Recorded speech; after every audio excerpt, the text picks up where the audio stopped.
आयुष्य खरं तर खूप गुंतागुंतीचं आहे, न उलगडणारे एक कोड आहे. आयुष्याची व्याख्या नेमकं कोणाला करता आली नाही. What is the definition of the life? कधी कधी आयुष्यामध्ये जीवन जगत असताना अनेक धक्के बसतात. अचानक असा महाप्रलंकारी भूकंप येतो आणि अशी घरं नकळत ढासळतात. सुखी संसार उद्ध्वस्त होतो.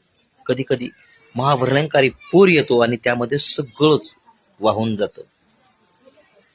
कधी कधी प्रचंड दुष्काळ पडतो आणि पाण्याचा एक थेंबही माणसाला स्वतःच्या जीवापेक्षा अनमोल आणि महत्वपूर्ण वाटतो.